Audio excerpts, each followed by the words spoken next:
Hi there, it's Llarold, and today I'm going to talk about a change that Blizzard made a couple of days ago on the Dragonflight beta and a blue post they just made today clarifying their thought processes on it and confirming that it was intended. I'll start out by just reading the blue post, which goes like this. Throughout raid testing in the Dragonflight beta, we've noticed that healing is felt too powerful in level 70 content. This has largely been the result of the impact that 10 additional talent points can have on player damage and healing throughput at level 70. Generally, we increase player health at the same rate as throughput. This ensures that the pace of the game feels relatively consistent across all levels. One recent example is the Covenant Renown reward Deepening Bond that increased player stamina by 10% to offset the power gains of Covenant abilities, soulbinds, and conduits. After further analysis and playtesting, we've decided that in an upcoming build we'll bake the 10% increase to stamina from Deepening Bond into the base stats of level 60 characters to offset power gained from the new talent system and change Deepening Bond to an increase to movement speed in the Shadowlands. When damage mitigation abilities and healing are too strong relative to player health, the only way to threaten players is to make enemy damage very high and spiky. If healers can very quickly top off their teammates and mana isn't a limiting factor, enemies have to be tuned to have the capacity to do burst damage that kills players before healers can react. That isn't very satisfying gameplay. Increasing player health gives players more time to react to incoming damage, and it make, as what they've written here, players' choices about cooldowns and mana management more meaningful. To address this, we're increasing player stamina and creature damage by 40% at level 70. This has an effect on the power of healing in PvP, so we will subsequently evaluate and consider adjusting the PvP trinket set blah blah blah PvP. We're also looking at how this change affects the balance of percentage-based healing versus other healing spells, and we'll make targeted adjustments there if necessary. We look forward to your feedback, the usual stuff. So if PvP was the first thing I thought about here, it does seem like it wildly affects PvP balance. I'm sure that that's going to require more tuning, and they'll probably do most of that during the season, which is, I'm sure PvP players are thrilled about. In general, I think most of what they're saying here is true, and they certainly make some good points. Healing in raids and Mythic Plus testing thus far has been extremely high compared to previous expansions. I think their reasoning is sound. My first reaction is that this is a pretty huge change to make to the entire game like 3.5 weeks before the expansion goes live, but I think their argument about everything balancing out is mostly correct. On top of that, because players already have a bonus health effect active in Shadowlands due to Deepening Bond, leaving Shadowlands to head to the Dragon Isles and suddenly losing a huge chunk of health would have been a pretty big shock. Because of that, I think this change is good. I have absolutely noticed how little it seemed like my health pool increased in going from level 60 to 70, and it was really weird. Effectively, I think this is a 40% nerf to heals that don't scale with percent health, and I actually think that is the right call. Healers will be mad by basically being mortal striked by the game, but they've been doing an absolutely wild amount of healing in raid testing. Literally over 55% of the healing I've been taking on my monk in the last couple of raid tests was overhealing. Just heals completely wasted. That being said, this does have a pretty big impact on tanks' ability to self-heal. And while Blizzard did say, quote, "We're also looking at how this change affects the balance of percentage-based healing versus other healing spells, and we'll make targeted adjustments there if necessary," end quote. This is a real concern when it comes to tank balance, especially with it coming so late in the beta cycle. So what I want to do with the rest of this video is look at how this change affects the ability of tanks to self-heal if Blizzard doesn't make any other meaningful changes, because that is sort of what I'm expecting here. Let's start with Death Knights. For Blood DKs, this is a buff. Blood DK's healing tools are based on their health pool or on damage taken. So increasing both health values and damage values by 40% mostly balances out. I said mostly because this is a 40% buff to Will of the Necropolis, the amazing talent that grants DKs 35% damage reduction to all damage they take while below 30% health. That window just got 40% larger. That's a significant increase to DK's tankiness, and I think it launches them into the upper echelon of tanks now. None of DK's primary healing tools got weaker. Sure, they don't get as much back from like Blood Plague or Leech, but those are really minor. Death Strike and Blood Shield are still very powerful multipliers that essentially allow you to convert damage taken into healing. Having more health is always a huge boost to Blood DK. They've legitimately just been buffed by this change. Their healing scales directly proportional to the damage they take, and that basically just makes them unkillable until they take a hit that's bigger than their health pool. Having a 40% bigger health pool just helps DK survive larger and larger bursts of damage. Increasing that Will of the Necropolis window is very good. Blood DK is doing great. Absolutely thrilled by this change. Demon Hunter has 3 primary sources of self-healing. Soul Fragments, which scale with your health value and your damage taken, kind of like Blood DK, but at a much lesser rate. Frailty, which is basically a stacking leech buff, and flat heals like Soul Cleave and Fell Devastation, which scale with your attack power. The Soul Fragment healing pretty much all breaks even. Demon Hunter has good reactive self-healing. It's not like DK, it doesn't have the extra layer of Blood Shield adding even more defensive value onto each of your Soul Fragment heals. It's okay, it just means that this change basically is the same after the change as it was before. Basically, no change. The other 2 heals are being directly nerfed. I don't really think that this is a huge problem for Demon Hunter. Demon Hunter's leech healing is very strong in AoE, but it is technically nerfed. The nerf to Soul Cleave and Fell Devastation healing in single target sounds bad, and maybe it'll be meaningful, but I think right now Demon Hunters are extremely tanky in single target already, so they're gonna come out of this just fine. This is a nerf to about half of the class's healing toolkit, which is a lot, but Demon Hunter has so many defensive layers. This change is a slight disruption to one of them, and I think the class is still going to be great. Additionally, it's a massive buff to their effective health, 40% more.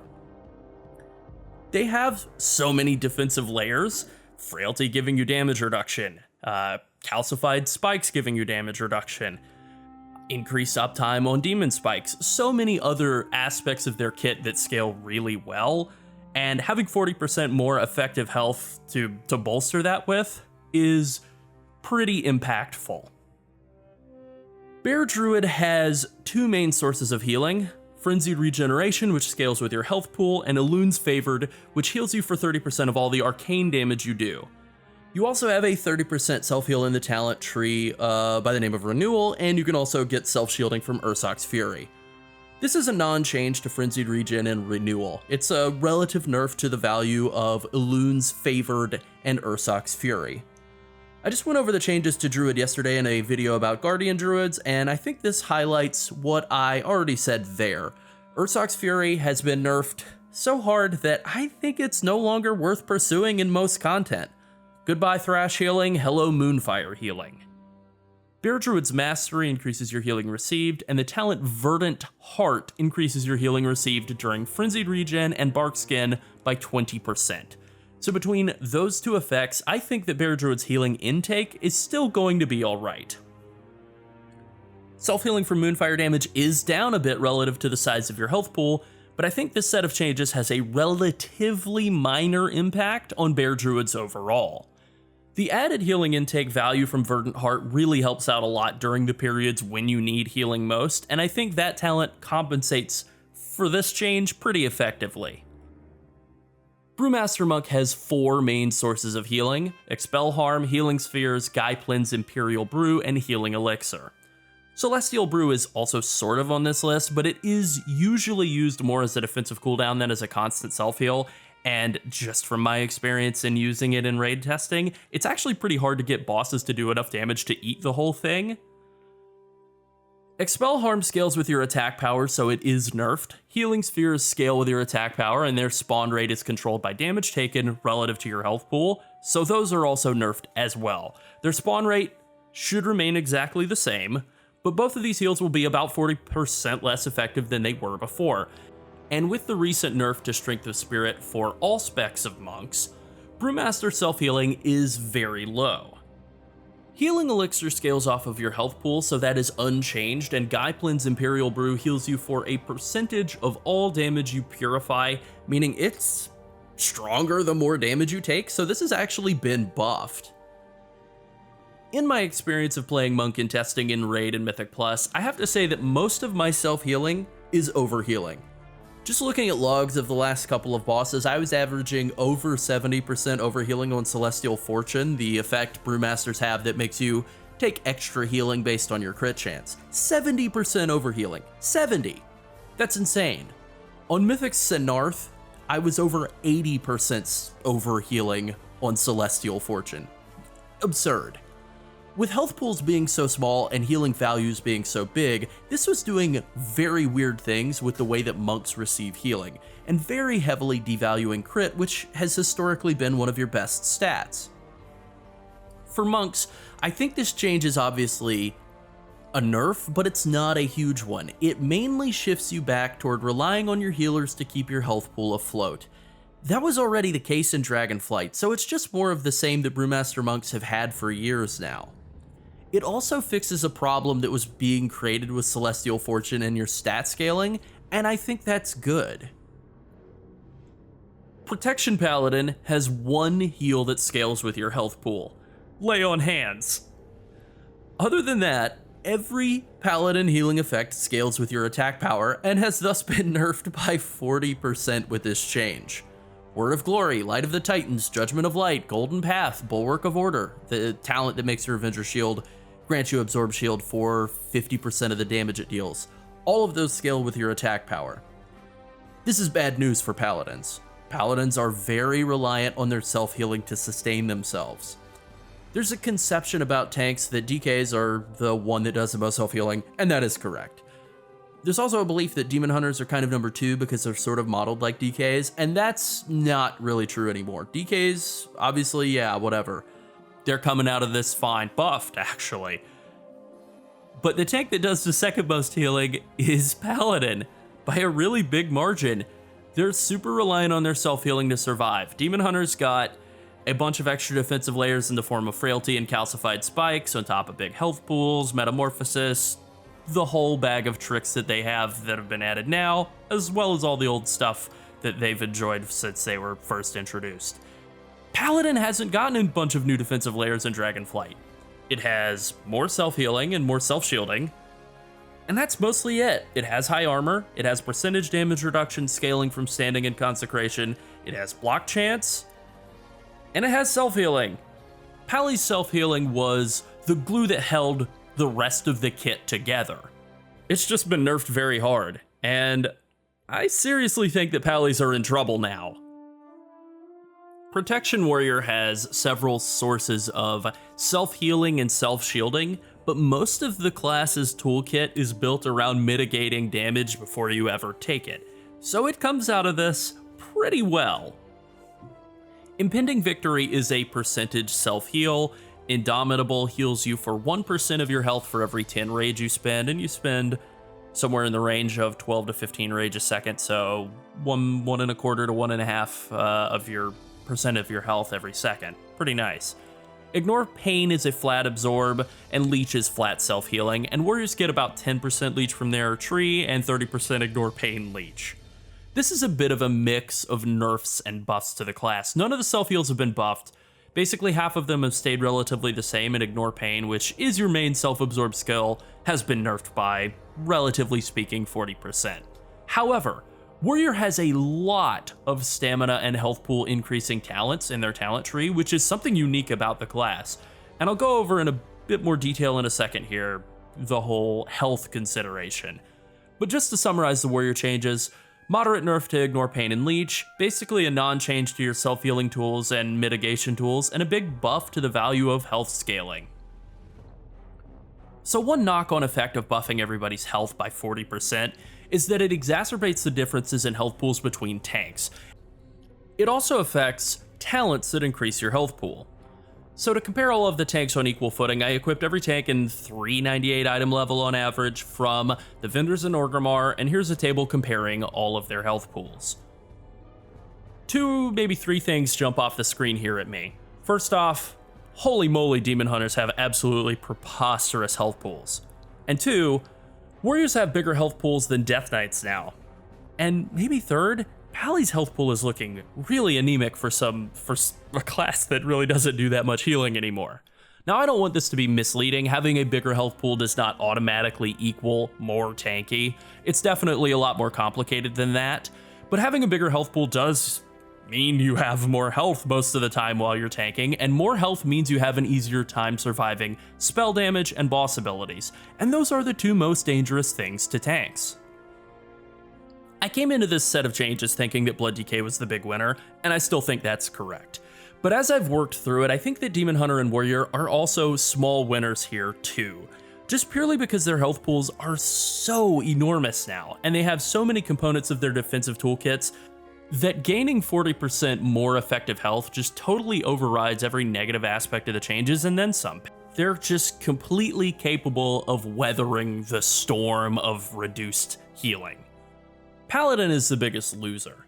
It's so reliant on self-healing, and as we can see from this table, like their health pool is really unimpressive compared to the rest of tanks. They're in a pretty rough spot now. I think Monk takes a small L here, but I could see arguing it the other direction. Self-healing for monks is already very low. Losing 40% of a big number hurts more than losing 40% of a small number. It might be less impactful of a healing loss than it seems. Gaining 40% more effective health on a monk is pretty substantial. The fact that monks take increased healing definitely compensates for this change pretty well, and I think that's true for druids as well. Druids come out of this change just fine in my eyes. And just to make sure there's no confusion here with this chart, Monk's tiny health pool is misleading. Due to the way stagger functions, monks have enormous effective health pools. Effective health is basically a measurement of how much damage you can take in a single hit and live. Essentially, it's your health pool multiplied by all of your damage reduction effects. So armor, versatility, passive damage reduction, bonuses, that kind of thing. Because monks have stagger, which works on everything and mitigates like 65 to 75% of all upfront physical damage, they always have an effective health pool that's like 3 to 5 times larger than any other tank. So monk is still fine and easy for healers to keep healed up. Paladin has always had one of the lowest effective health pools, but they've been able to compensate for it with really great self-healing and really good average damage mitigation. Right now, their average damage mitigation is still pretty good, but their self-healing, it ain't. So final recap here. For the most part, I don't think this has a humongous effect on tank balance. It hugely benefits DK, and it does punish Paladin. This is a case of the rich getting richer and the poor getting poorer. I feel like I say this every single expansion, but this always happens in WoW class design. They have good ideas for classes that are already good, and then they don't have good ideas for the classes that are already not good, and well, here we are. Other than DK and Paladin, I think this is mostly just a nerf to healers, who've been straight up overpowered so far in testing, and I think that it's fine. Healers who really care about their HPS parses will be upset, but tanks will be alright. The game balance will be better for this change. Suddenly losing a bunch of health the moment you leave the Shadowlands wasn't good, and fixing that is the right move. I just keep coming back to the line in the original post. We're also looking at how this change affects the balance of percentage-based healing versus other healing spells, and we'll make targeted adjustments there if necessary. I hope that Blizzard realizes how disproportionately this affects Paladins and DKs in opposite directions, and acts accordingly. Well, that pretty much covers it. Like and subscribe if you want. Thank you for watching. Bye.